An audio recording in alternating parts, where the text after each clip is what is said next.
3 hábitos de ouro para a criação dos filhos e alunos. Bom, hábito 1 para você criar seus filhos. Seja um gestor de emoções e não um racionalista. Para de ficar o tempo todo igual um trouxa, só afirmando para os seus filhos. Pai que só afirma para os filhos precisa virar ditador, porque senão ele não consegue governar os filhos. Se você está o tempo todo só fazendo afirmação, filho, faça isso, filho, faça isso, filho, faça isso, filho, fala isso, filho, faça isso, filho, faça isso. Você cria seres humanos que apenas repetem o que você está falando, mas que não foram ensinados a pensar. Mesma coisa os alunos. Mesma coisa você, professor, você que é educador. Se você está criando só pessoas que são repetidores de informação, você está criando seus filhos ou está criando seus alunos através de um pensamento racionalista. Você está achando que os seres humanos foram feitos em série. Ei, ser humano é muito mais raro do que Ferrari. Porque Ferrari, você compra uma F458 Itália aqui, aí você encontra outra do outro lado do país, é a mesma coisa. Ei, senhores, eu tenho um Porsche estacionado na garagem aqui. É um Porsche 718. E deixa eu falar uma parada para você aqui. Por mais raro que ele possa parecer, ele não chega aos pés de você, que foi obra do Criador. Você tem um DNA inigualável. Você que está me assistindo tem um DNA inigualável. Você não foi feito em série. Então por que você acha que o teu filho foi feito em série? Um Porsche é uma coisa vagabunda perto de você. É um lixo, é uma bosta perto de você. O Porsche é replicável, você não. Você é um ser humano único, você é um ser único. Então, pais, pare de querer tratar o seu filho A como se ele fosse o filho B. Pare de tratar o seu filho B como se fosse um filho C. Você que tenta tratar os seus filhos de forma igual, você está errando, papai. Ei, papi, ei, daddy, você está errando. Para de comparar teu filho. Falar assim, Paulo, mas você viu como que é o Juan? O Juan faz isso, tal. Você pode até usar como alguma referência, mas para de querer que o teu filho B seja igual ao teu filho A. Isso não funciona, porque teu filho não foi feito em série. Ele é um ser humano único, com suas próprias emoções. Ei, pai, ei, educador, ei, professor, você que é professor como eu, aprenda a educar os seus alunos sabendo que eles são únicos. Eles não foram feitos em série. Ser humano tem DNA, ser humano tem marca única, ser humano é raça incomum. Se ligou no movimento?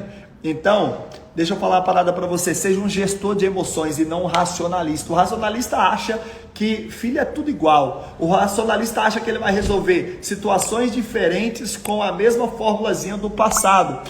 Ei, sabe por que você tenta criar o seu filho igual o seu pai te criou e não dá certo? Simples, meu amigo. Porque o cérebro das crianças foi alterado. Nós vivemos num contexto diferente. Você está tentando resolver coisas de hoje com as soluções do teu pai. O seu pai, por mais legal que ele tenha te criado, o seu pai, por mais esforçado que ele tenha sido, a educação do teu pai, ela pode vir através de princípios na educação que você quer passar para o seu filho, mas ela não vai vir através das regras. As regras que serviam antes não são as regras que servem hoje. Os princípios podem ser alinhados com hoje, mas as regras não. Se ligou no movimento? Então deixa eu falar uma parada para vocês. De verdade, vocês precisam entender e precisam virar gestores de emoção na criação dos filhos e na criação dos alunos. Deixa eu falar uma coisa para vocês aqui. Nós temos pessoas como o Richard Branson, que é um bilionário, criador de mais de 500 empresas, um cara que foi muito mal na escola, e depois arrebentou, assim, mitou. Nós temos um cara como Thomas Edison, que não chegou a terminar high school nos Estados Unidos, e mesmo assim foi talvez o maior inventor da história. Nós temos pessoas como Henry Ford, que só tinha o equivalente à 6ª série no Brasil, E o cara criou um dos maiores impérios automobilísticos da história. Você ligou no movimento? Então deixa eu falar uma parada pra você aqui. Para de falar que porque o teu filho... Eu, por exemplo, reprovei a 6ª série. E já passei 17 vezes em prova objetiva, sendo 14 vezes em 14 estados na prova objetiva do concurso mais cobiçado do Brasil. Então deixa eu falar uma parada pra você aqui. Para de ficar colocando rótulo vagabundo no seu filho. Pare de colocar, você que é professor, rótulo vagabundo nos seus alunos, dizendo que o cara não vai dar certo. Aprenda a ser um gestor de emoções. Eu vejo de vez em quando pais dentro de supermercado, quando o filho dá a primeira birra, aí o pai começa a dar show. Ele acha que é o filho que está dando show, mas quem está dando show é ele. A vontade que eu tenho é de pegar o cinto e dar uma surra no pai. Porque o pai tem a necessidade de aprovação para mostrar que é um pai foda. Na primeira birrazinha que o filho deu, que ele não corrigiu em casa, que ele não ensinou nada, aí ele quer dar escândalo pro filho, quer dar sermão pro filho. Eu vejo mãe, cara, é sério, eu juro para você que se eu pudesse eu dava uma surra de cinto. Mãe dando sermão para menino de 2 anos de idade dentro do supermercado na frente de todo mundo.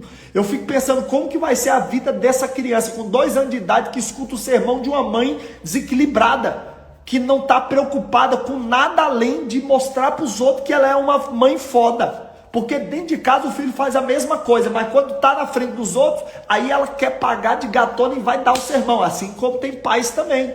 Para não falar dos pais, né, dos homens aí que estão usando calça porque querem, porque devia estar usando saia, porque transfere a responsabilidade toda para a mãe e depois ainda quer dar moral. Ei, pai, deixa eu falar uma coisa para vocês aqui. Pagar conta de filho está muito longe de mostrar o papel de pai. Se ligou no movimento? Você tem que participar ativamente, você tem que ter conversas. Se o seu filho tiver o mínimo de inteligência, ele acaba com você. Porque ele vai fazer pergunta. Você, pai, o teu filho com 11, 12 anos, ele é uma máquina de perguntar. Se você não acabou com a raça dele, impedindo esse moleque de raciocinar, ele é uma máquina de perguntar. E aí o que você faz? Você mete pergunta nele de volta. Então, sobre ser gestor de emoções, se você simplesmente passar a perguntar para o seu filho ao invés de você afirmar, cara, você já vai dar um salto quântico. Você vai dar um salto quântico hoje. E você vai parar de ser aquela mãe estressada, aquele pai estressado. Eu não sei o que fazer. Caramba! Eu tenho 39 anos e eu descobri, eu tenho certeza que minha mãe, eu achava que ela sabia de tudo, que meu pai sabia de tudo, mas os pais não sabem de tudo. Eu não sei de tudo, você não sabe de tudo. Só que é o seguinte, cara, você não precisa da resposta perfeita, você só precisa da pergunta. Então enfia pergunta nesses moleques, você vai ver. Tu vai ver na hora que teu moleque chegar com pergunta, tu devolve com pergunta pra ele, você vai ver. Você vai fazer ele mesmo às vezes falar que não tá no dia dele ir pra festa. Ele mesmo falar, porque você fica o tempo todo falando, não faz. Você até hoje, papai, você não sabe como é que o cérebro funciona? Você fica o tempo todo falando pra tua não faça isso. Aí você fica estimulando fazer, cara. Entenda jogar o jogo. Então, mete pergunta nesses moleques. Não tenha medo de colocar limite nos seus filhos. Então, na hora de você colocar limite, entenda como funciona a personalidade do teu filho. Se ligou? Entenda como funciona a personalidade do teu filho, porque cada um é um jogo. Na hora de você colocar limite, você tem que colocar limite com inteligência. Entendendo qual que é o jogo do seu filho. De vez em quando você vai ter que ser firme. Você vai ter que fazer coisa que vai deixar ele chateado no momento. Só que o grande detalhe é vocês entenderem o seguinte, na hora de você colocar o limite, entenda uma coisa, na hora de colocar limite, dê o limite e diga por que você está colocando o limite. Dê o limite e mostre por que você está colocando o limite. Cara, se você mostrar para o seu filho por que você está colocando limite, você consegue o melhor dos mundos. Porque você consegue ser um pai firme ou uma mãe firme, mas ao mesmo tempo você faz ele se convencer por ele mesmo. Filho, você acha que faz sentido? O pai não vai deixar você jogar 2 horas de Fortnite, 11 horas da noite, de 11 a 1 da manhã, você vai acordar às 7 horas. Eu não vou deixar, mas eu quero mais uma coisa, eu não vou simplesmente falar que não vai deixar. Você acha que faz sentido? Se ligou? Deixa eu te falar uma coisa, do 0 aos 6 anos de idade, Para de ficar falando que teu filho não pode, não pode, não pode, não pode, não pode, não pode, não pode. Não pode fazer isso, não pode fazer aquilo, não pode fazer isso, não pode fazer aquilo. Cuidado, você está gatilhando o teu filho para ele não acreditar em porra nenhuma. Para de falar não o tempo todo. E fale para ele o que ele pode fazer. É muito fácil. Não joga Fortnite. Não joga não sei o quê. Tá, mas faz o quê? O moleque tem 7 anos de idade, tem nada para fazer em casa. Ele fica olhando para cima, para a parede. Não, vou me divertir aqui agora, pai. Vou colocar o pé na parede e vou ficar olhando para cima. Fala o que o moleque vai fazer. Por exemplo, ele está sujando a parede. Ao invés de você falar o tempo todo, filho, não suja a parede, não suja a parede. Você fala assim, filho, vá andar de skate. Filho, vamos fazer a tarefa tal. Crianças adoram fazer as coisas em grupo. Vá fazer com o seu filho. Vamos fazer juntos. Eles precisam dessa parceria. Você acredite, você não precisa ser o pai chato. Você pode ter proximidade com o seu filho e ao mesmo tempo sem perder a moral. Você às vezes não quer ter esse tipo de proximidade com o seu filho, mas deixa eu falar uma parada aqui. Isso não vai tirar a sua moral com ele. Pelo contrário, você mostra proximidade, mas ao mesmo tempo você fala, opa, pera aí, moleque. Você entende a parada? Você tem que ter essa cumplicidade. Você quer mostrar algo que você não é. E aí você não consegue sustentar essa parada. Então, não tenha medo. Então, o segundo foi limites com inteligência. Perfeito? Coloque limites com inteligência. Por exemplo, deixa eu te falar. Teu filho tem, quer ver? Teu filho tem 8 anos de idade. E teu filho que escolhe a hora que vai dormir. Vai pra baixa da égua. Não, assim, deixa eu te falar uma parada aqui, não dá, tem mãe que senta com outra para conversar assim, ó, ai amiga, você não sabe como é que é esse menino, 4 anos de idade, amiga, e ele fica no celular o tempo todo, amiga, e assim, amiga, tá indo dormir todo dia 1 da manhã, amiga, sabe? Ai amiga, não sei o que eu faço. Porra! Coloca horário pra dormir. Ai, não vou colocar pra dormir à força porque vai colocar trauma. Que porra de trauma? Mostra pra ele. Esse é um limite que você tem que colocar. Aí depois você fica gritando, feito uma descontrolada na frente de todo mundo. Tem que ter limite. Deixa eu falar uma parada pra você aqui. Você tá achando que você é o pai bonzão? Porque você deixa o filho dormir na hora que quer e mexer no celular o tanto que quer. Você tá de sacanagem. Então coloca limite com inteligência. Se fosse só colocar limite sem inteligência, aí era top. Porque aí era uma ditadura total. Só que não funciona. O moleque te obedece, mas cresce te odiando. Você ligou? Então assim, limite com inteligência. Você tem que explicar por que aquele limite está sendo colocado. Isso aí você tem que fazer, gente. Tem que explicar por que o limite está sendo colocado. Como é que você se torna um educador brilhante? Algumas técnicas que eu utilizo, outras que eu aprendi com Augusto Cury. Anota aí, como que você pode ser um educador brilhante em sala de aula? Essa aqui eu vou utilizar também para a criação dos filhos. Ela vale. Aqui vale para pais e para professores. Se liga. Técnica 1. Flutue sua voz. Essa é do Augusto Cury, tá? Só para fazer as honras. Flutue sua voz.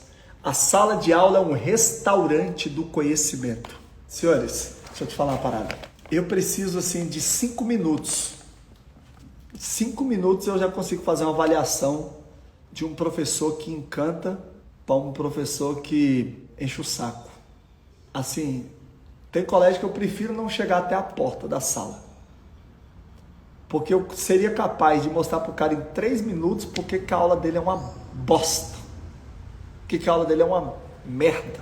Vocês precisam entender que a arte de transmitir o conhecimento, ela precisa ser passada com dinamismo. Ela precisa ser passada com carinho.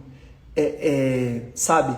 Chega de professores, chega de professores que estão, na verdade, ali para descarregar a frustração de serem professores.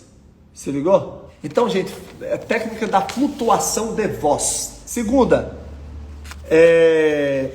teatralize as informações. Gente, como eu gostaria que os professores e que os pais sacassem essa. Ei, você não precisa ser 100% do tempo um robozão. Robozão é o Cristiano Ronaldo. Você não precisa ser o tempo todo. Como professor, então, meu Deus do céu. Você precisa aprender a transformar a tua aula num teatro. Vários de vocês não me viram em sala de aula. Cara, mas quando eu entro para dar uma aula de direito constitucional, é um teatro do começo ao fim. Eu exploro o seu visual, o seu auditivo e o seu sinestésico. Pelo menos esses três. Por quê? Por quê, senhoras e senhores? Porque eu sei que tem pessoas que são mais visuais, tem pessoas que são mais sinestésicas, tem pessoas que são mais auditivas. Se ligou no movimento? Então, deixa eu falar uma parada. Cara, você precisa aprender isso. Por que quando uma pessoa assiste aula comigo sobre a Anitta para decorar competências, a pessoa aprende? Porque eu tô nada mais, nada menos do que teatralizando. Eu tô mexendo com as emoções das pessoas. Se ligou no movimento? Quando eu falo assim, ó, vou dar um chute na tua bunda, você tá assustando, né? Você fala, oxe, que é isso? O que o Paulo tá fazendo? Eu não vou pegar na tua mão, vou chutar a tua bunda. Eu tô mexendo, sabe? Eu tô te provocando. Tô entrando na sua mente, se ligou? Mesma coisa você tem que falar com seu filho. Explorar vários canais. Passa de uma forma mais leve. Se ligou? Tem informação que pode ser passada com sorriso. Você não precisa ser sério o tempo todo. Aprenda a teatralizar. Sacada que eu daria para você que é educador, mas serve para você pai também. Cara, música ambiente. Meu Deus. Gente, por que nas escolas não tem música? Explique isso para mim. Por que não rola em determinados momentos? É lógico, eu sei que tem, tá, gente? Eu sei que várias escolas têm. Não, né, mas algumas têm. Mas, cara, meu Deus, é uma sugestão do Augusto Cury que, meu Deus, como que... Ah, Paulo, tem a aula de música. Não é só na aula de música. Não é só na aula de música. Mas uma músicazinha ambiente, cara, como teria o poder de fazer a molecada performar mais? O ambiente é muito mais produtivo. Se ligou no movimento?